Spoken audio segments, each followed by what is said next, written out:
Hello बच्चों, कैसे हैं आप सब। उम्मीद कर रहे होंगे जहाँ भी होंगे अच्छे होंगे। ठीक है।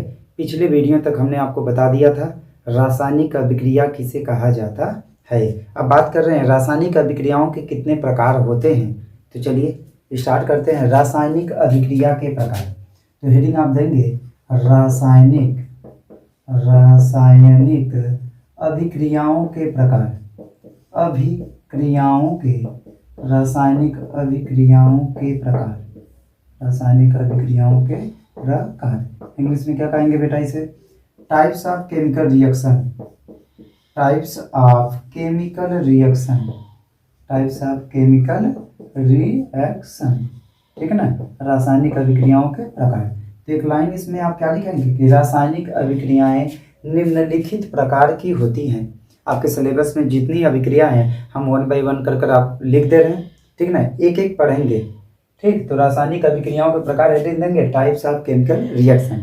तो उसमें लिखिएगा रासायनिक अभिक्रियाएं निम्नलिखित प्रकार की होती हैं। ठीक है ना।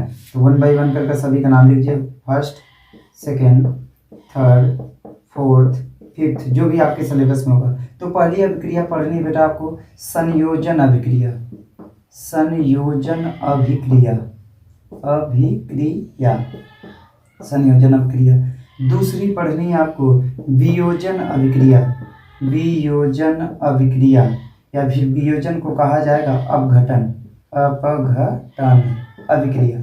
हर क्लास में आप जाएंगे तो वियोजन और अपघटन अलग अलग अभिक्रियाएं होती है, लेकिन यहाँ क्या बताया जाता है वियोजन और अपघटन क्या होती है, एक ही होती है। उसके बाद फिर क्या पढ़ना है आपको विस्थापन अभिक्रिया पढ़नी है। विस्थापन अभिक्रिया। विस्थापन अभिक्रिया। ठीक है। इसके बाद फिर अगला क्या पढ़ना है द्विविस्थापन। द्विविस्थापन अभिक्रिया। द्विविस्थापन अभिक्रिया। अभिक्रिया। ठीक है। इसके बाद लास्ट पढ़नी है आपको ऑक्सीकरण अपचयन अभिक्रिया। ऑक्सीकरण ऑक्सीकरण अपचयन अभिक्रिया। अपचयन अभिक्रिया। ऑक्सीकरण अपचयन अभिक्रिया। ठीक है ना। इसी को बोला जाता है बेटा रेडॉक्स अभिक्रिया। रेडॉक्स अभिक्रिया। रेडॉक्स रेडॉक्स रेडॉक्स अभिक्रिया। ठीक है। इसको वन बाय वन कर पूरा अपना नोट कर लीजिए। ठीक है। हेडिंग के बाद आप एक लाइन रिपीट कर उसको लिख लीजिएगा। उसके बाद रासायनिक अभिक्रिया निम्नलिखित प्रकार की होती हैं संयोजन अभिक्रिया, वियोजन या अपघटन अभिक्रिया, विस्थापन अभिक्रिया, द्विविस्थापन अभिक्रिया, ऑक्सीकरण अपचयन अभिक्रिया। चलिए तो वन बाय वन कर पढ़ना होगा। तो पहली अभिक्रिया पढ़ेंगे क्या संयोजन अभिक्रिया। ठीक है। चलिए हेडिंग बनाते हैं संयोजन अभिक्रिया। चलिए बेटा पहली हेडिंग बनेगी आपकी संयोजन अभिक्रिया।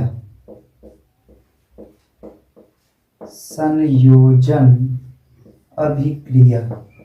अभिक्रिया संयोजन अभिक्रिया। इसको इंग्लिश में कहा जाएगा combination reaction. Combination reaction. Combination reaction. ठीक है ना।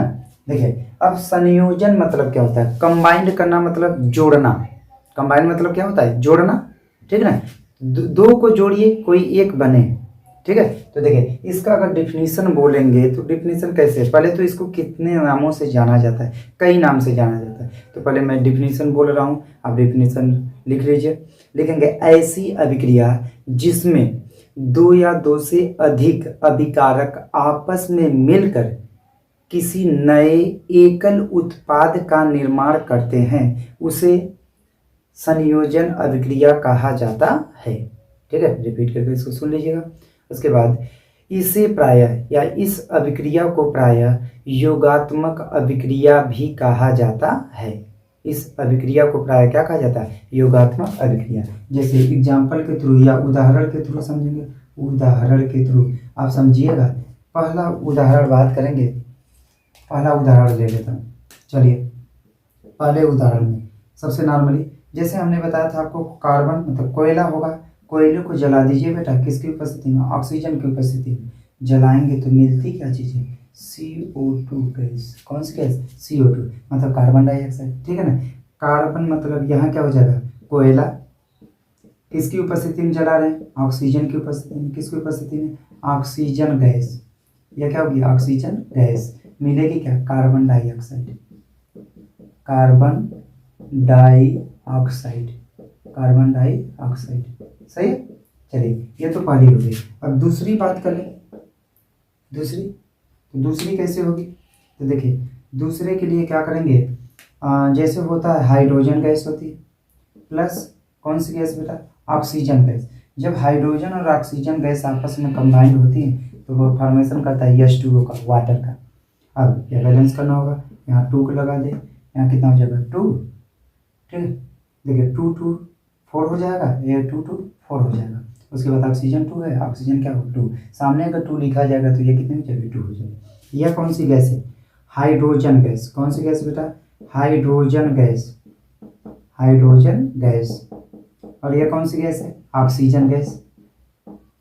Oxygen gas. Oxygen gas.